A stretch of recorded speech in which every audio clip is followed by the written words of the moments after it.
Narrative creation నేను రోజు ప్రస్తావిస్తున్నదే. ఒక మనిషిని మంచోడు అని చెప్పడానికి ఒక నేరేటివ్, చెడ్డోడు అని చెప్పడానికి ఒక నేరేటివ్.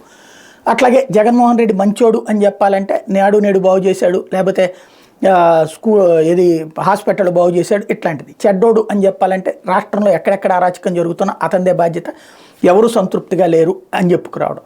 సంతృప్తి లేదంటే జగనే కారణం అని చెప్పడం. అట్లాగే చంద్రబాబు నాయుడు మంచోడు, ఆయన ఉన్నటువంటి సందర్భంలో జన్మభూమి, శ్రమదానం ఇట్లాంటి అద్భుతమైనటువంటి పనులు చేశారు.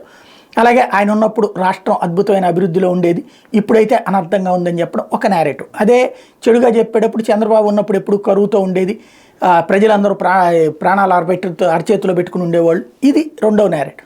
కాబట్టి ఎవరి కోణంలో వాళ్ళు ఇప్పటి రోజుల్లో నేరేటివ్ సిస్టంలోనే వెళ్తోంది. మనం రెండు నేరేటివ్లు చెప్పుకుంటున్నాం, అదే సందర్భంలో వాస్తవం ఏంటన్నది విశ్లేషించుకుంటున్నాం. తాజాగా హిందూ సంఘాలకి బీజేపీ, హిందూ సంఘాలు ఒకటి ఓ రకంగా. అక్కడ ఆ హిందూ సంఘాలు ఇప్పుడు తెలుగుదేశానికి ఎందుకు మద్దతు ఇస్తున్నారు ఎక్కువ మంది అంటే, జగన్ క్రిస్టియన్ కాబట్టి క్రైస్తవుల్ని ప్రోత్సహిస్తున్నాడు, మత మార్పిడిని ప్రోత్సహిస్తున్నాడు, వాళ్ళ మతోద్యోగుల్ని ప్రోత్సహిస్తున్నాడు, ఇట్లాంటి గది దించేయాలి. ఈ కోణంలోనే బీజేపీ మీదన ఒత్తిడి నడుస్తోంది. హిందూ సంఘాల్లో ఉన్నటువంటి తెలుగుదేశం అనుకూలురు బీజేపీ మీద ఒత్తిడి తెచ్చింది అదే. వాళ్ళకి షాకిస్తూ, అంటే తెలుగుదేశం అనుకూల హిందూ సంఘాల వాళ్ళకి షాకిస్తూ ఈనాడు ఒక వార్త రాసింది.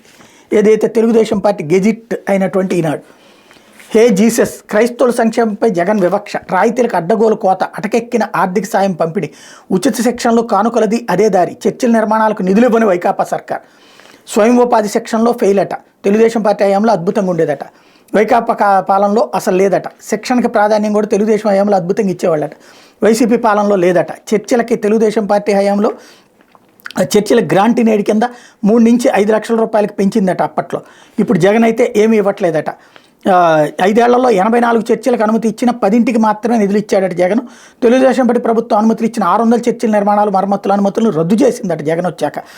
అట్లాగే 5 ఏళ్ల కాలంలో ఒక్కో చర్చికి 5 లక్షల నుంచి ₹1 కోటి వరకు గ్రాంట్ నేడి కింద చంద్రబాబు టైంలో మంజూరు చేశారట. అదే జగన్ వచ్చాడు చర్చిల నిర్మాణానికి దాదాపు 350కి పైగా దరఖాస్తులు పెండింగ్లోనే ఉన్నాయట. అంటే చర్చిలను ప్రోత్సహించట్లేదు, పాస్టర్లను ప్రోత్సహించట్లేదు, క్రైస్తవులను ప్రోత్సహించట్లేదు.